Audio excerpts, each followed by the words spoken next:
ప్లేస్లో బీజేపీ ఉండాల్సింది అని కరీంనగర్లో స్వల్ప తేడాతో బండి సంజయ్ పరాజయం పాలైన తరువాత మీడియాతో మాట్లాడుతూ అన్నారు. కాంగ్రెస్ ప్లేస్లో ఉంటే అధికార పార్టీగా ఉండేది అని ఆయన అభిప్రాయం.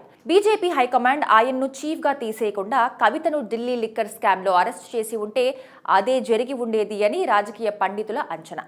బండి సంజయ్కు అదే అనిపిస్తోంది. కాస్త పరిశీలించి చూస్తే ఎలాంటి బీజేపీ ఎలా ఎదిగింది, ఎలా ఒరిగింది అని జాలి చూపిస్తున్నారు. ఇదంతా కూడా హైకమాండ్ కావాలి అని చేసిందేమోనని కూడా మదనపడుతున్నారు.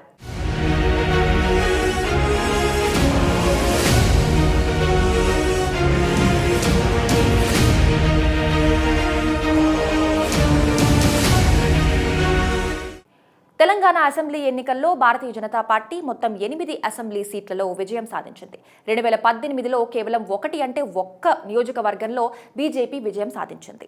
అది కూడా గోషామహల్ నియోజకవర్గంలో. ఇప్పుడు ఆ స్థానాన్ని నిలబెట్టుకోవడంతో పాటు ఆదిలాబాద్, నిజామాబాద్ జిల్లాల్లో మరో 7 స్థానాల్లో విజయం సాధించింది. ఇందులో కామారెడ్డి కూడా ఉండటం ఆ పార్టీకి ఎంతో ఉత్సాహాన్ని ఇస్తోంది. గత ఎన్నికలతో పోలిస్తే ఇవి మెరుగైన ఫలితాలే, కానీ అసలు ఇప్పుడు కాంగ్రెస్ ఉన్న పొజిషన్లో బీజేపీ ఉండాలి అని, చారిత్రక అవకాశాన్ని స్వయం తప్పిదాలతో కోల్పోయాము అని ఆ పార్టీ నేతలు మదనపడుతున్నారు. బండి సంజయ్ను తెలంగాణ బీజేపీ చీఫ్గా తొలగించక ముందు బీజేపీ దూకుడు మీద ఉండేది. బీఆర్ఎస్తో తాడో పేడో తేల్చుకునే పార్టీగా అందరూ భావించేవారు. కానీ ఎన్నికలు దగ్గరకు వచ్చేసరికి త్రిముఖ పోరులో కూడా లేదు. కాంగ్రెస్ బీఆర్ఎస్ మధ్య ముఖాముఖి పోరుకు గ్రౌండ్ వదిలేసి పక్కకు వెళ్లిపోయింది. అధికారం కోసం పోటీ పడాల్సిన కీలక పొజిషన్లో ఉండాల్సిన పార్టీ ఎన్నికల నాటికి దిగజారిపోయింది. 2018లో ఘోర పరాజయంతో ప్రారంభమైన బీజేపీ ఆ తర్వాత ఎంతో ఉన్నతిని చూసింది. తీరా అసలు యుద్ధంలో మాత్రం తేలిపోయింది. ఆ పార్టీని ఎవరో తొక్కేయలేదు, ఆ పార్టీ నేతలే తొక్కేశారు. దక్షిణాది రాజకీయాలను అర్థం చేసుకోవడంలో బీజేపీ అగ్రనేతలు విఫలమయ్యారా, లేకపోతే ఢిల్లీ రాజకీయాల కోసం వ్యూహాత్మకంగా కావాలనే ఆ పార్టీ ఎదుగుదలను నియంత్రించారా అన్నది వాళ్ళకే తెలియాలి. బీజేపీ పెద్దలకు దక్షిణాది రాష్ట్రాల రాజకీయం అర్థం కాలేదేమోనని తెలంగాణ బీజేపీ విషయంలో వారు తీసుకున్న నిర్ణయాలను బట్టి ఎవరికైనా అనిపిస్తుంది.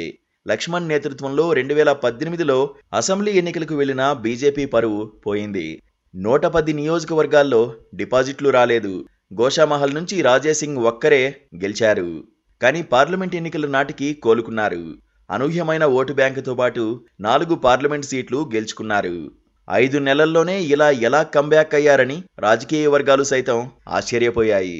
రాష్ట్ర నేతల పోరాటానికి మోదీ ప్రజాకర్షణ తోడైందనుకున్నారు. బండి సంజయ్ను చీఫ్గా నియమించిన తర్వాత ఇక దూకుడంటే ఏమిటో ఆ పార్టీ చూపించింది. వివాదాస్పద ప్రకటనలతో అయినా సరే కేసీఆర్ను బండి సంజయ్ ఎదుర్కొన్నారు. కేసీఆర్కు సరైన ప్రత్యర్థి బండి సంజయ్ అనే పరిస్థితి వచ్చింది. ఆయన బీఆర్ఎస్ సర్కారుపై రాజీలేని పోరాటం చేశారు. ప్రభుత్వాన్ని వ్యతిరేకించే వారికి బీజేపీ ఛాయిస్ అయిపోయింది.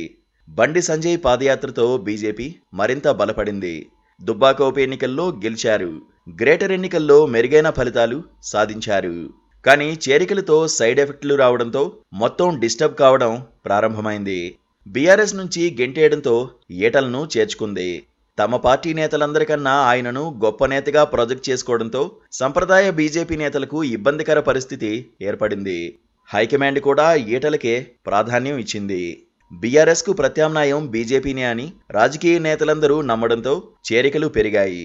కానీ అంతర్గత విభేదాల కారణంగా పరిస్థితి రానురాను క్షీణించడం ప్రారంభించింది. బండి సంజయ్కు ప్రాధాన్యం తగ్గించారు. చివరికి ఊహించని రీతిలో ఆయన్ను పదవి నుంచి తొలగించి కిషన్ రెడ్డికి బాధ్యతలిచ్చారు. ఇది ఒక్కసారిగా నెగిటివ్ ప్రచారానికి కారణమైంది.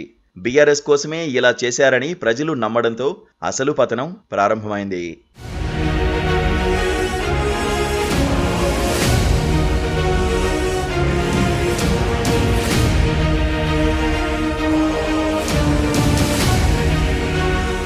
తెలంగాణ బీజేపీ ముఖ్య నేతలంతా ఓడిపోయారు.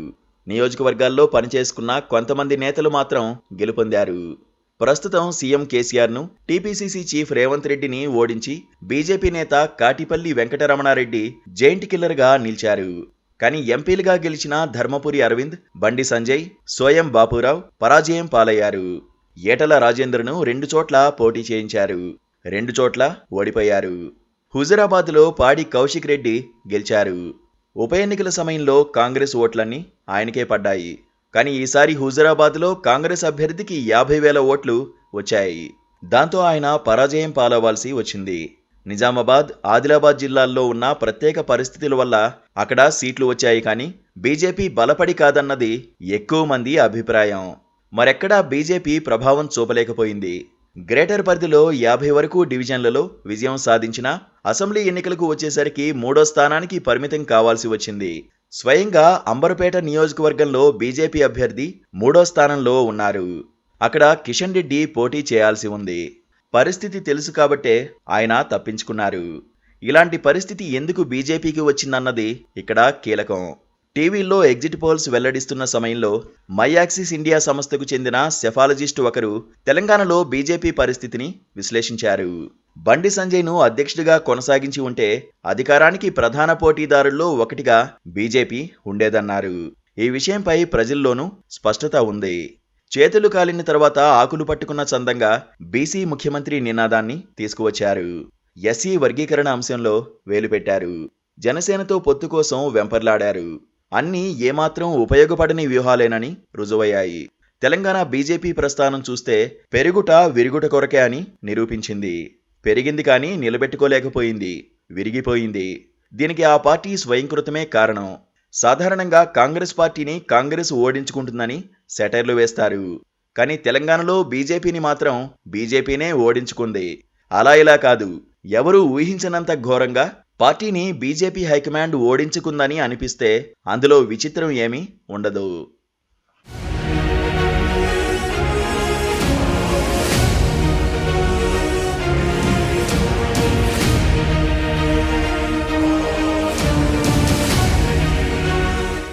తెలంగాణ వంటి ఒక రాష్ట్రంలో అధికారంలో ఉండే గొప్ప అవకాశాన్ని బీజేపీ కోల్పోయింది.